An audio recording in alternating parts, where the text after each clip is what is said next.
Вона виходить двічі на день: вранці, коли ще туман, і ввечері, коли сонце вже торкається обрію. Вона стоїть на межі лісу і поля, великі вуха повертаються у різні боки, як локатори. Потім кілька безшумних стрибків, і вона зникає між деревами. Вона найпоширеніша копитна тварина України. В нашій країні живе понад 150 тисяч. Ти можеш зустріти її практично в будь-якому лісі, на будь-якому полі поблизу дерев, навіть на узліссі міських парків. Але більшість людей мало що знає про неї, крім того, що вона красива і полохлива. Сьогодні 3 факти, кожен із яких здивує. Перший. Біла пляма на її крупі – це не просто декор. Це система сигналізації, яка одночасно рятує дитинча і попереджає все стадо. Без неї козуля як вид існувала б набагато складніше. Другий. Вона вагітна 10 місяців, але при цьому ембріон майже 5 місяців практично не розвивається. Вона – єдина серед копитних, у якої є таке явище, і воно дозволяє їй народжувати саме тоді, коли потрібно. Третій. Оригінальний Бембі – не плямистий олень Діснея. Це вона. І в тій самій книзі є момент, який багато людей неправильно інтерпретують. Мати навмисно залишає дитинча одного. І це не байдужість, а ідеальна стратегія захисту. Знайомтесь, козуля. Найграційніший мешканець українських лісів. Козуля – це Капреолус капреолус, найменший олень Європи. Вона належить до родини оленевих, але за розміром і виглядом зовсім не той образ, який виникає при слові «олень». Висота в холці від 75 до 90 см. Це як велика свійська коза. Звідси й народна назва «дика коза». Маса – від 20 до 37 кг. Самці трохи більші за самок. Перша деталь, яку ти помічаєш – великі вуха, довжиною від 12 до 14 см, загострені, рухомі. Вони чують набагато більше, ніж людське вухо, і повертаються незалежно одне від одного. Забарвлення козулі змінюється двічі на рік. Влітку вона руда або рудувато-коричнева, яскравий, помітний колір. Взимку – сіро-коричнева або майже сіра. Це не просто красиво, це маскування під сезонний фон. Влітку ліс зелений, але трава і сухі гілки рудіють, і руда козуля в них непомітна. Взимку – сірий стовбур дерева, сіра козуля, злилась із фоном. Хвоста майже немає, лише 2-3 см, що непомітні. Зате на крупі є характерна біла пляма – дзеркало. Взимку вона виразна, влітку майже зникає. Але її роль – окрема тема і дуже важлива. Самці мають роги, самки – безрогі. Роги невеликі, з 2-3 відростками, поставлені майже вертикально. В Україні козуля поширена по всій країні – від Карпат до степових лісосмуг. Вона надзвичайно адаптивна. Добре почувається і в природному лісі, і в агроландшафті поруч із полями та садами. Поля і сади дають їй додаткову їжу, тому козулю можна зустріти навіть на окраїнах міст. Активна козуля переважно вранці і ввечері, в сутінках. Вдень ховається в густих заростях або чагарниках, де її важко помітити. Вночі також активна, але менше. Роги козурі – один із найдивовижніших прикладів швидкого росту кісткової тканини у всьому тваринному світі. Кожного жовтня-листопада самець скидає роги. Обидва. І майже одразу починає відростати нова пара. Не навесні, одразу, ще взимку. Це унікальна риса козулі серед усіх оленевих. Всі решта копитних скидають роги навесні, а козуля – восени.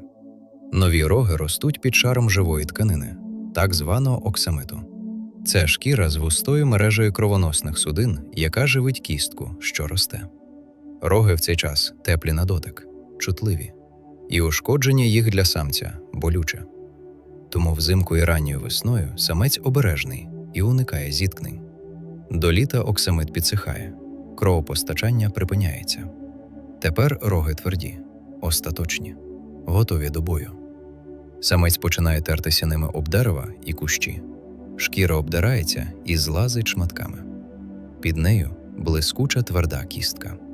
Повний цикл від скидання до готових рогів близько 8 місяців. але самі роги ростуть зі швидкістю близько сантиметра на тиждень.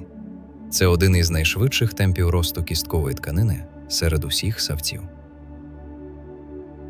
Навіщо такий щорічний цикл? Еволюційна відповідь – нові роги кожного сезону – це постійно оновлюваний сигнал якості.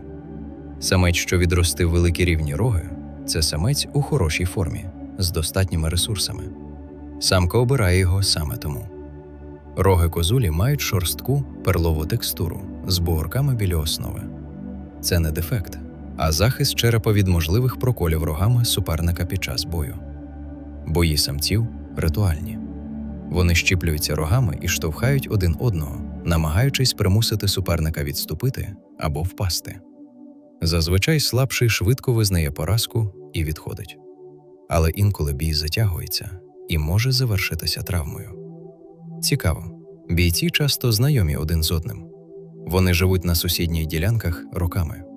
І мешканець своєї ділянки, за спостереженнями вчених, перемагає частіше, ніж гість. Навіть якщо гість фізично сильніший. Це так зване правило резидента. Впевненість на своїй землі дає психологічну перевагу. Взимку дзеркало виразне і велике, козуля активна, потенційних небезпек більше, стада формуються для захисту. Влітку дзеркало зменшується і блідне, козуля веде більш самотнє приховане існування в густому листі, де маскування важливіше за сигналізацію. Це не випадковість. Сезонна зміна розміру дзеркала – така ж адаптація, як зміна кольору шерсті. Все підпорядковане одному – виживання. Наступного разу, коли побачиш козулю, що тікає, поглянь на крупу. Ти побачиш цей білий спалах між деревами. Тепер ти знаєш, що це означає.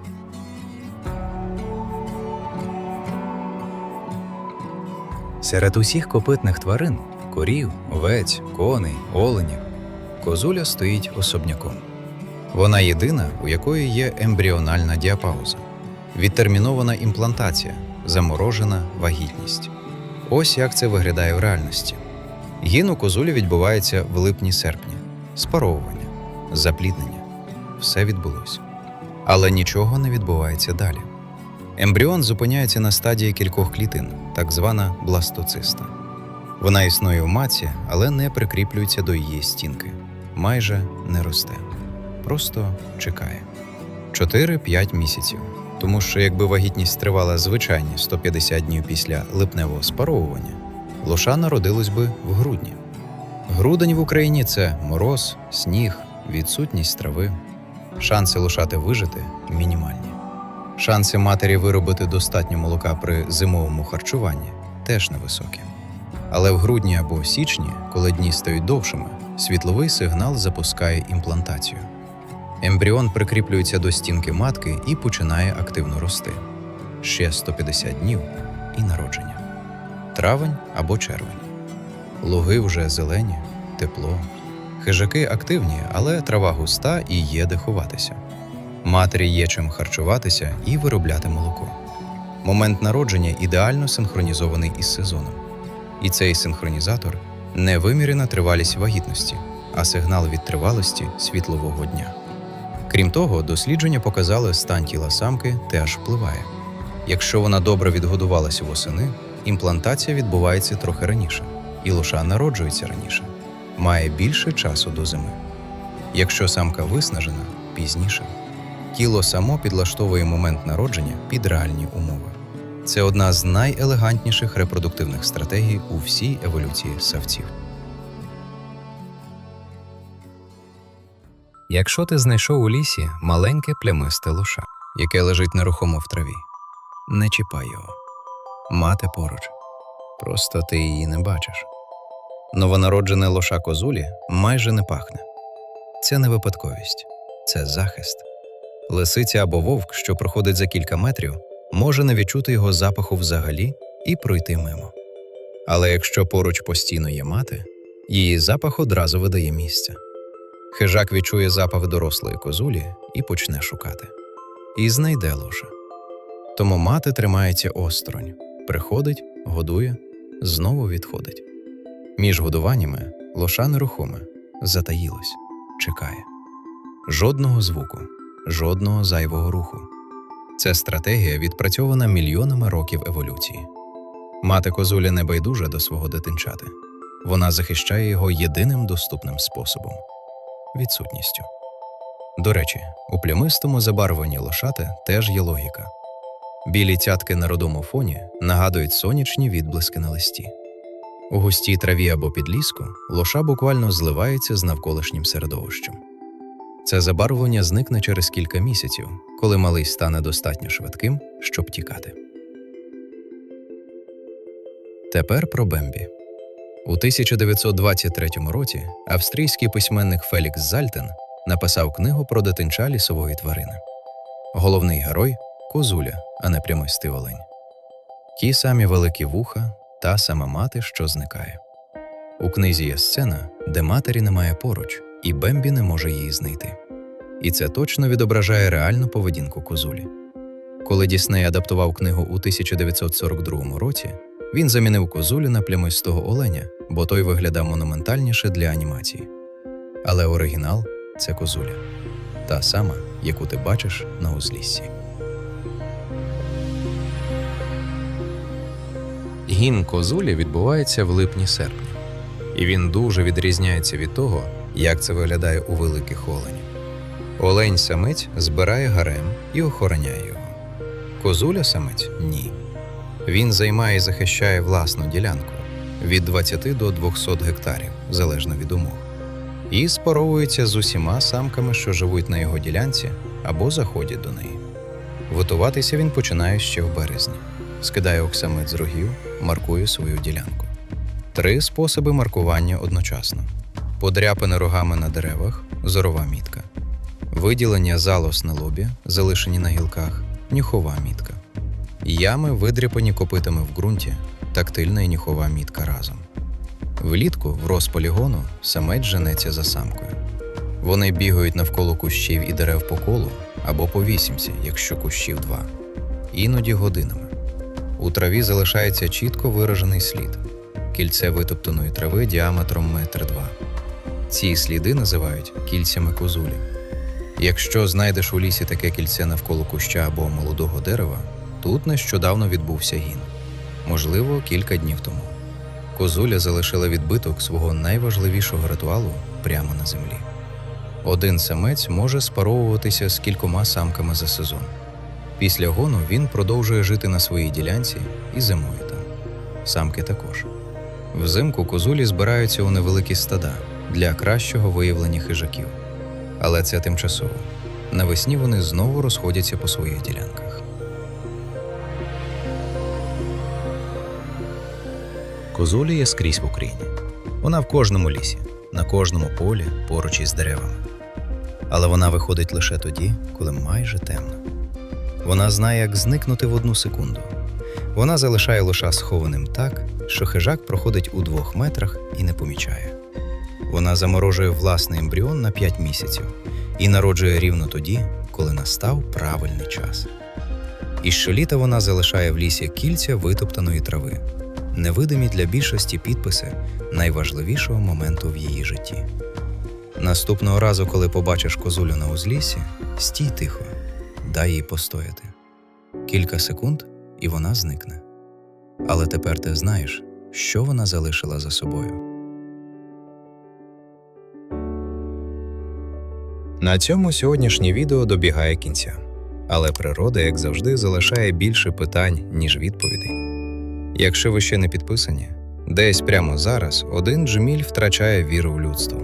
Або ящерка. Ми ще уточнюємо. Тож не підводьте фауну, приєднуйтесь до нас.